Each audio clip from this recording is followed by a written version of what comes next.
Bonjour à tous, soyez les bienvenus dans cette édition. On revient sur la garde à vue de Dominique Strauss-Kahn. L'ex-patron du FMI répond en ce moment aux questions de la police judiciaire concernant ses liens et son implication dans l'affaire dite du Carlton. À suivre également dans ce journal, immersion avec la brigade fluviale de Lille. Et enfin, du foot, le LOSC affronte ce soir Sochaux. Les hommes de Rudy Garcia, s'ils veulent consolider leur 3e place, doivent impérativement gagner ce match. On en reparle tout de suite dans cette édition.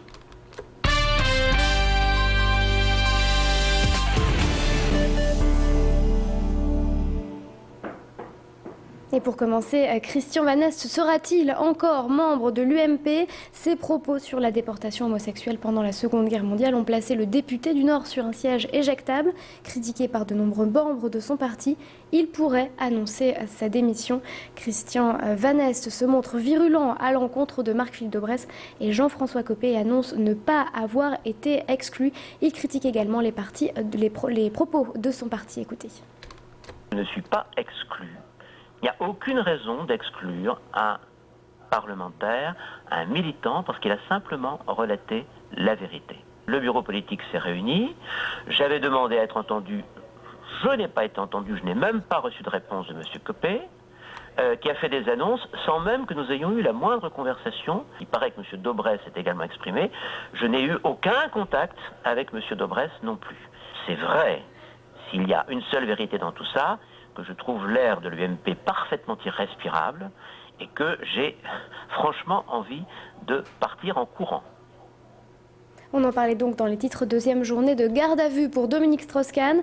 Arrivé hier un peu avant 9h, l'ex-leader politique de gauche est auditionné par la police judiciaire de Lille dans l'affaire dite du Carlton.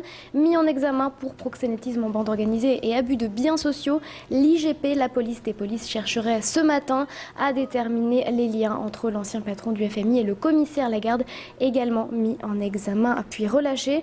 Je vous le rappelle, Dominique Strauss-Kahn a été cité à de nombreuses reprises dans cette affaire, rejoint discrètement hier par son avocate, maître Frédéric Beaulieu. Il pourrait sortir de garde à vue dès ce soir.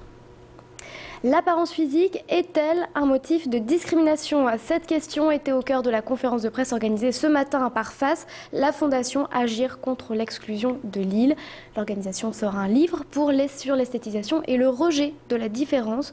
Pour les chercheurs de la fondation, la discrimination existe bien, une pratique cependant condamnable en principe par la justice ou encore par la HALDE. On fait le point avec ces propos recueillis par notre journaliste Macha Grunessen. On fait un constat, bien entendu, sur un certain nombre de sujets, et en particulier des comparaisons internationales. Nous avions des amis québécois ou belges qui étaient venus témoigner de la manière dont le sujet a été appréhendé dans leur propre pays. Et globalement, la recommandation est la suivante. C'est que l'apparence physique, c'est deux choses. Ce sont des choix. Le piercing, le tatouage, les tenues vestimentaires, la manière dont on peut s'exprimer. Mais ce sont aussi des choses que l'on subit, le handicap, la couleur de peau, la taille, le poids, l'obésité par exemple. Coup de projecteur sur la brigade fluviale de l'Abassé, créée en 2007 dans le cadre du projet Seine-Nord, prévu pour 2016. Elle est constituée de 4 sous-officiers et 2 gendarmes adjoints. Leur mission, contrôler les flux, la pêche, aider à la recherche de personnes disparues et veiller sur l'environnement 7 jours sur 7, 24 heures sur 24, sur plus de 650 km de voies navigables et surveillées. Il s'agit en France de la 6e brigade de ce type. Notre journaliste Macha Grunessen a rencontré l'adjudant Damien Duquesne, commandant de la brigade fluviale. Il revient sur les différents types de missions et les moyens mis en place. Écoutez. 2 types de contrôles sont possibles à mettre en place. Des contrôles, comme vous avez pu le voir tout à l'heure, qui se produisent en écluse, où là, 2 personnels suffisent pour procéder au contrôle, ou du contrôle embarqué, qui se fait à partir de la vedette. Forcément, quand je me mets à attendre l'écluse, avec les moyens VHF à l'heure actuelle, au bout d'un moment, je suis très vite signalé. Résultat, j'ai des bateaux qui vont se mettre en attente pour se soustraire un petit peu au contrôle. Quand je fais de la surveillance embarquée, là je me déplace et personne ne peut m'échapper, entre guillemets. Et on termine ce journal avec du foot. Après sa victoire samedi face à Lorient, le LOSC affronte ce soir Sochaux à 18h30. Un match décalé il y a quelques semaines en raison des mauvaises conditions climatiques. Si les hommes de Rudy Garcia veulent consolider leur 3e place du classement de Ligue 1, ils devront ce soir composer avec la pelouse synthétique du stade Auguste Bonal. Lille, je vous le rappelle, est toujours à 9 points du leader PSG et peut remonter dans le classement en cas ce soir de victoire significative. On fait le point justement sur le match de ce soir avec l'entraîneur du LOSC, Rudy Garcia, qui a répondu aux questions de nos journalistes. Avant le match de Lorient, on a décidé de prendre les matchs les uns après les autres. Ça nous a plutôt bien réussi. Et donc pour l'instant, on ne pense pas du tout à dimanche, pas du tout à Rennes. On se concentre sur le fait de savoir qu'on va à Sochaux. C'est une équipe qui est dernière du championnat. Et que voilà, si on a des ambitions, on doit être capable de faire une grosse performance et d'aller chercher 3 points là-bas.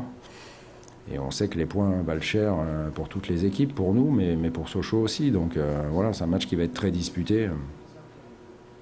Fin de cette édition, merci de l'avoir suivi. Je vous rappelle l'une des informations principales. 2e journée de garde à vue pour Dominique Strauss-Kahn.